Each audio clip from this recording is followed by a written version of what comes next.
It's Friday, January the 12th, 7:51 a.m.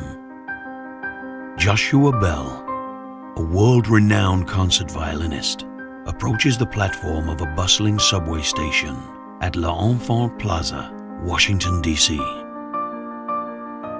Less than 12 hours prior, Bell had played for an audience of thousands in the Library of Congress. People paid hundreds of dollars for a ticket, filling the hall to hear the young violinist play intricate musical movements flawlessly. Now, just shy of 8 a.m. on a Friday, Bell enters the subway station dressed as an average street person, jeans, t-shirt, and a baseball cap.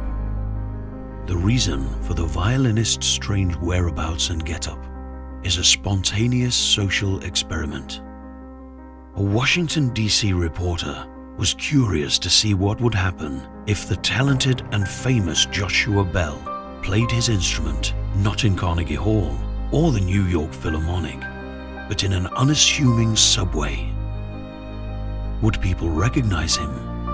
Notice the talent and genius? Would he make money?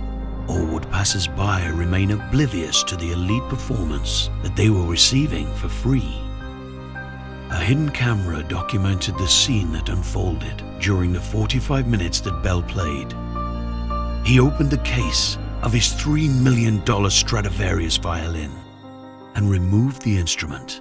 Then he placed some dollars and coins in the case as seed money and turned to face the oncoming pedestrians. And then he began to play.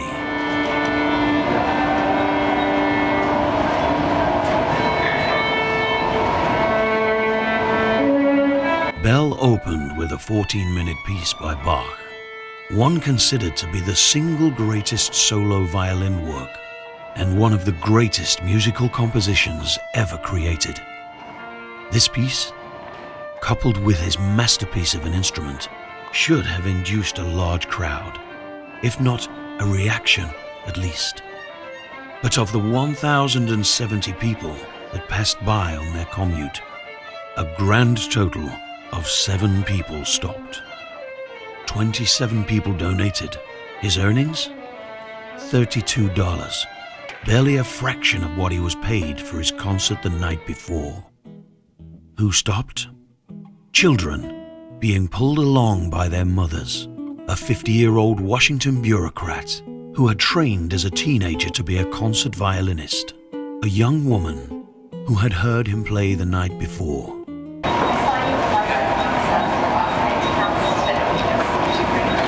And the other 1,063 people, well, they just didn't notice the music.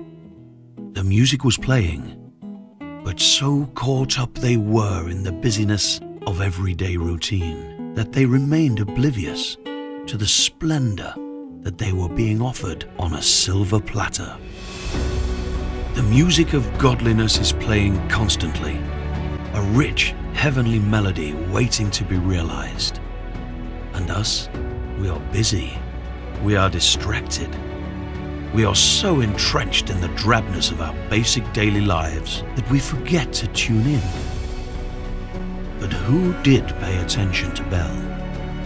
Children, whose curious, innocent, open souls haven't been obscured and jaded by the passing of time. An older man who had learned and trained tirelessly to recognize and play the music on his own. And a woman who had heard him play the previous night. A woman who was invested and looking for opportunities to hear the music. The Lubavitcher Rebbe heard the music. As the leader of the Jewish people, he asked us all to open our hearts and hear the music too.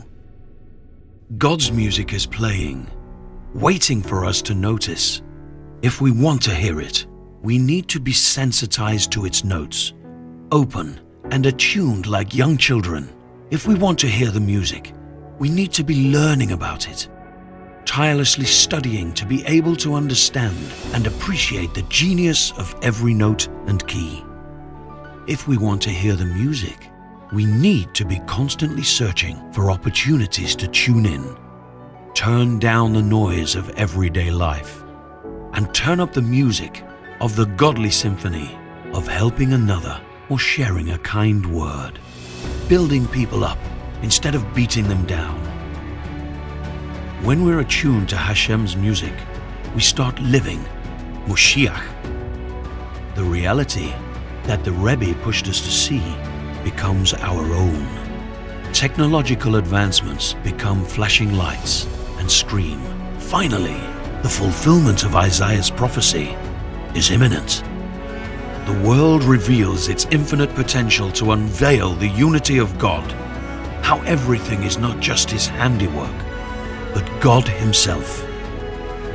One might claim, of course, that people in the subway didn't appreciate Joshua Bell. The venue for such music is a beautiful concert hall, and he was playing in the crassness of a city subway. Regardless of the subway acoustics, they are incomparable to a hall of music. Obviously, one appreciates the beauty of such music in the plush halls of symphony. As we strive to hear the music, we reach out to God with a final complaint. Enough is enough. Ad matai. Stop playing your music for us in the lowliness of exile. How much longer will you wait to play for us in the splendor of the Bet HaMikdash in Jerusalem, the most beautiful venue, where we can all easily recognize the glory of your song?